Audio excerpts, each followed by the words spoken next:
What up, YouTube? We're doing a little deck tech over the Rakdos Demons list in Standard that I've been running over the last couple of streams. And so far, the deck is absolutely steamrolling the competition. And I believe we started in like Plat 4 with the deck list. And I believe we're into Diamond, I believe 2 with it already. So overall, I think we're 15-3 with the deck. And let me just show you. Let's get in there.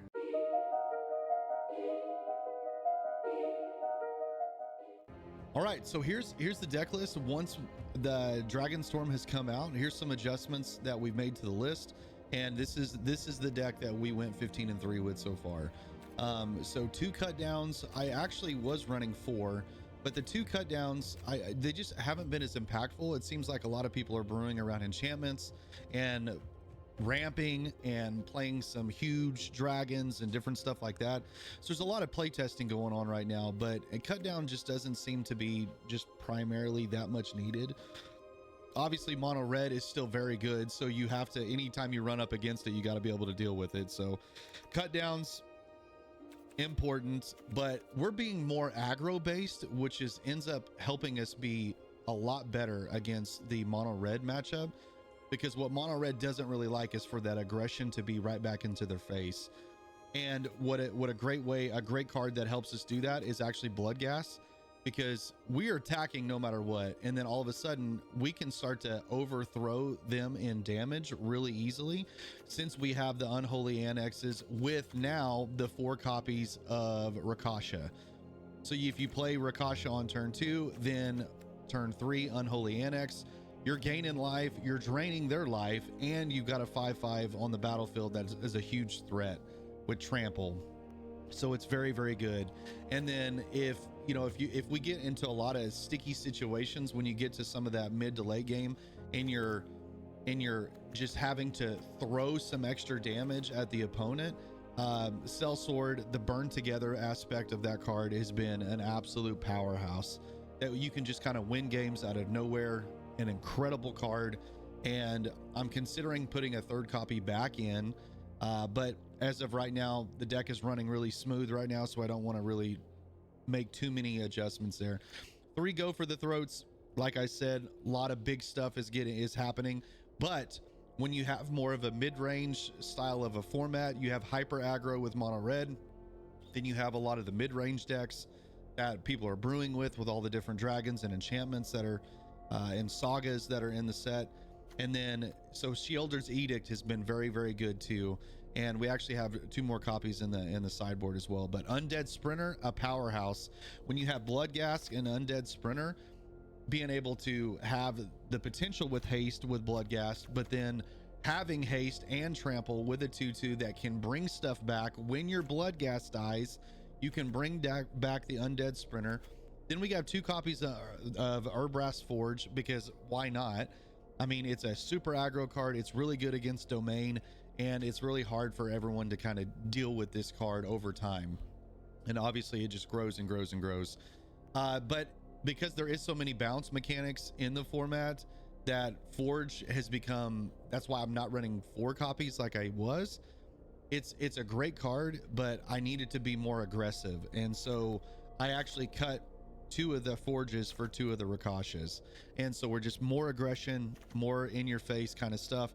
Archfiend, it's actually truly incredible, especially against like mono red, where you're trying to just push that damage, and all these little pushing damages. Every card in our deck has the capability of just deal insane amounts of damage because of Bloodletter, and you just get extra value out of Archfiend out of this.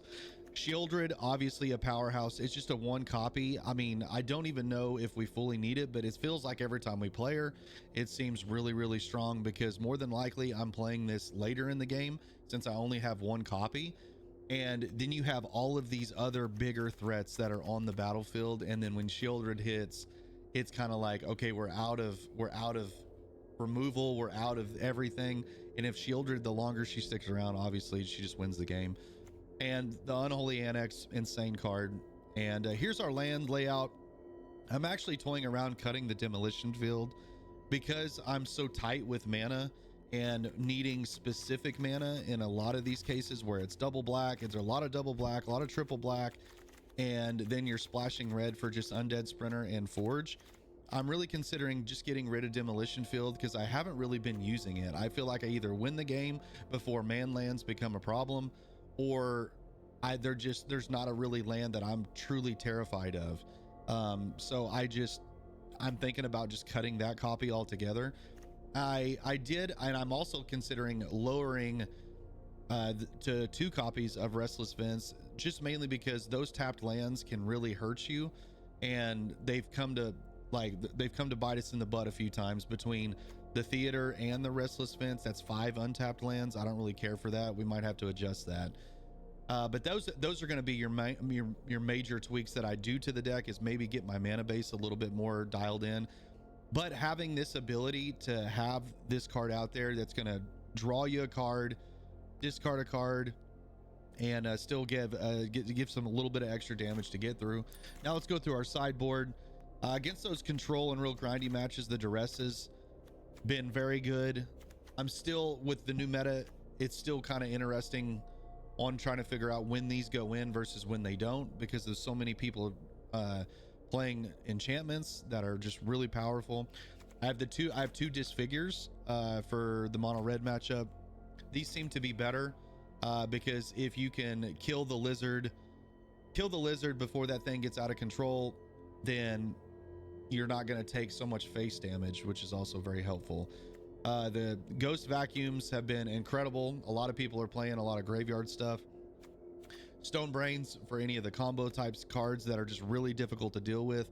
I'm also considering bringing in a 3rd copy of that, but Ghost Vacuum has been actually more important than it has been in the previous before this previous set came out, before Dragonstorm did, mainly because there's so many people working with reanimation type of mechanics in the new set, and so you're going to run against reanimator type aspects more frequently. And then Malicious Eclipse, very good against the enchantments list, the Orzhov bounce or the Esper bounce. These are actually pretty good, and I've been toying around with running more copies, but I think 2 is probably the right number. But and with two additional Sheoldred's Edict, especially against your Jace decks or Domain, or there's just so many good things that this card, you can really kind of get them, especially with Kato decks. Anybody that's running Kato, you can really get them with Sheoldred's Edict. They ninjutsu it in, then you can cast this and make them sack that, so they just don't really get much of anything out of it. So you can really kind of get them with the Sheoldred's Edict. And then additional go for the throat just for additional removal. I'm considering toying around with actually adding another Disfigure just to give me some more flexibility there. But that's the deck tech. I hope you enjoy the video. Make sure hit the like, the subscribe button, and guess what? I'm going to be doing a little giveaway. There's going to be a box opening of Dragonstorm, and I'm going to be giving away a copy of Call of the Spirit Dragon. I pulled 2 copies, and so I'm going to give a copy away. Make sure you like, subscribe on that video when it comes out, and then just comment down below. There'll be a little keyword that you can throw in there to get yourself entered into the giveaway. All right. Hope everyone has a great rest of your day, morning, evening, afternoon, wherever you're in the world. Take care, everyone. Cheers. Do I keep this? I mean, it feels bad. Oh my God. And then you go to a no-lander. I feel like that's really almost impossible to do. Mulligan that. I guess we'll keep it, man. Golly, we can't keep. We got Unholy Annex. We are on the draw, so that's actually to our benefit.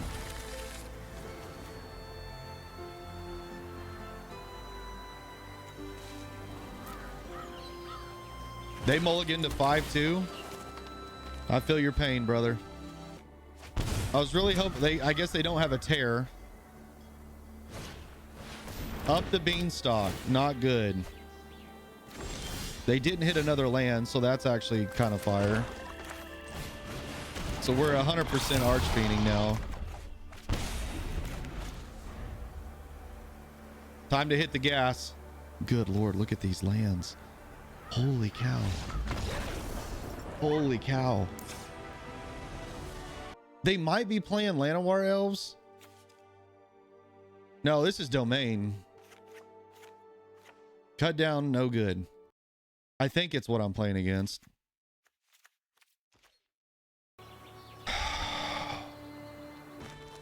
It's a weird hand.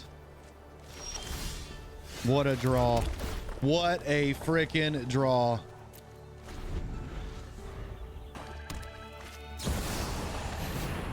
Mistmoors. Leyline.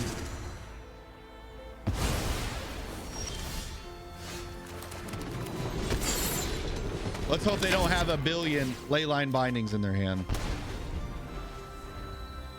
Man, I feel like we just go Undead Sprinter, Bloodghast. Let's get busy.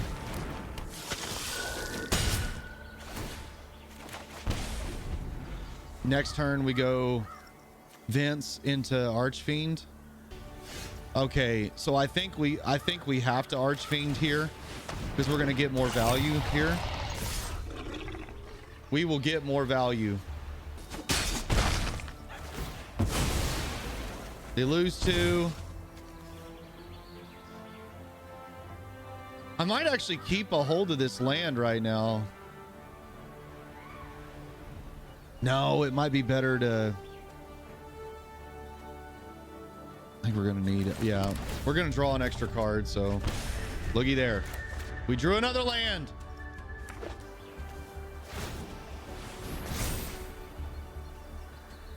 No good. Oh boy. Death Touch, Lifelink, Hexproof. I think we just gotta take it. I think we have to take it.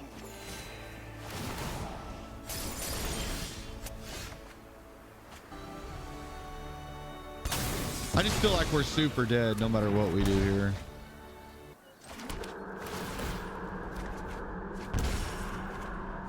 God, this is so hard to beat.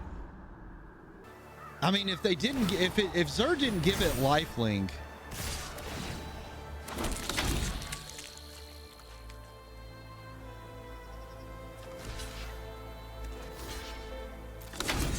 yeah, it's dead. God, dude, Xur is a problem. Xur is a problem, friends. Dude, I'm really considering cutting this Unholy Annex. But it's bandit talent, they're never gonna have. I don't think the bandits talent's where I want to be. I needed them to not have Leyline on my Stone Brain, but I had to play it then, or I think we were just dead anyway. So Stone Brain is a necessity. And what's tough is the first Stone Brain doesn't even feel that impactful. That's what's even crazier. And I swear they always have it. They've got a Xur too. And then they've got double Overlord. Oh my God. Like, I don't even know what we do against this crap. Okay. We need a land. We need a land right now though. We have to have an untapped land next turn for us to be able to have a shot at winning this. Well, that ain't it. That ain't it.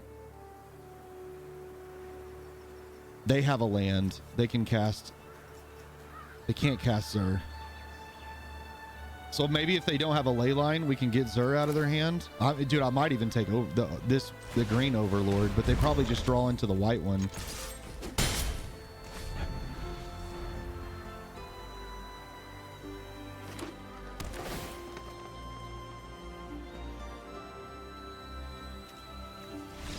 Oh my God, they scooped. Oh my God, they scooped. They scooped. That was a premature scooping. That was premature. I mean, if this guy saw my hand. All right, let's see what happens here.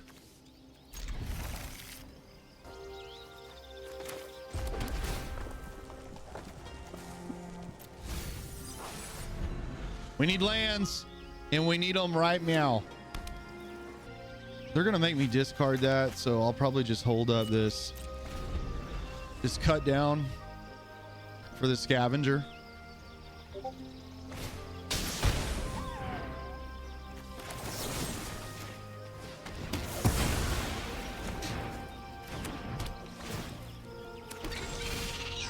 Yep. Lands are good. We're in good shape with the lands now. Now let's get busy.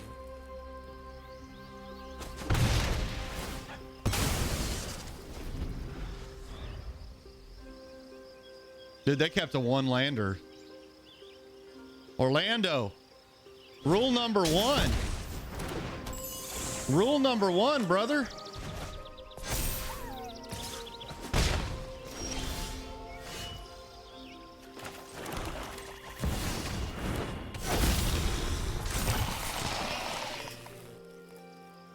Rule number one.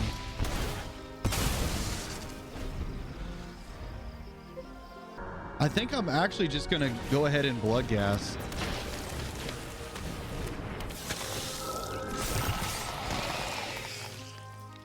I'm just going to send it. They die? Okay. I bring in 2 edicts, and then I think I cut 2 go for the throats. Yeah. Well, we've got some action. We're going to need to hit a land. We do have a Surveil land, so...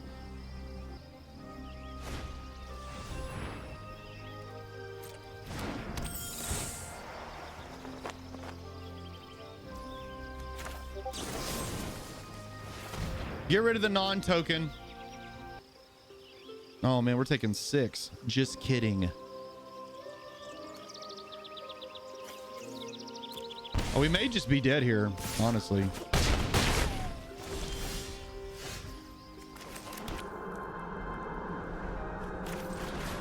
I need this one card in their hand to be Garbo. That's it. That's our only out here. Is this one card is Garbo. Oh man, okay, so we hit a land. God, I still feel super dead. We have to have Unholy. If this is a bounce spell, we're dead next turn. I mean, this is a stupid play, dude. They literally should use that on their turn and win the game. Like now they have to hope that they hit a... Let's hope this punishes the opponent.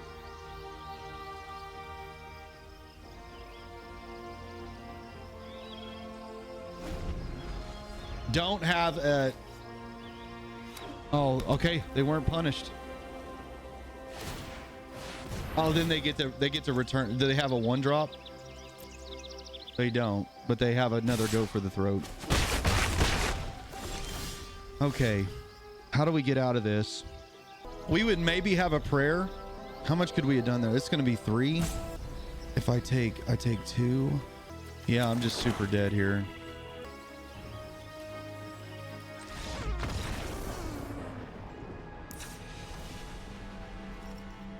Like all those plays were going to be super obvious, but hey, we've got... Now listen, we're on the play now. Massive difference. I have Bloodghast. And I have 2 Bloodletters, so we are going to have to draw spells. Yeah, I'm going to have to... I don't want to do zombie on this one, but I'm going to have to. If they're going to make standard so long, they need to be... In my opinion, they need to be more aggressive with them, with the bans. Like, Domain is fine without Up the Beanstalk. In my opinion, it's still torture, but it's not, like, unbeatable like it feels like now. Unless you're playing hyper aggro. If standard is going to be 3 years now, banning should be more often. I totally agree. Because you could always unban. That's the thing. Oh my lord. Where's our lands, friends? Maybe we don't need them. Maybe we're just going to go 2-drop Andes. Where's your discard effects? Oh my god. Look, we are undead sprintering. We have called upon the team.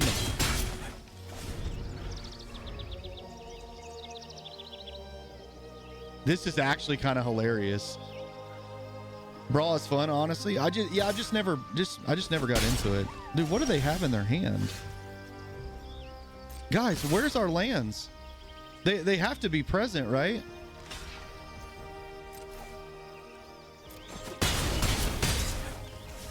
I believe they're there.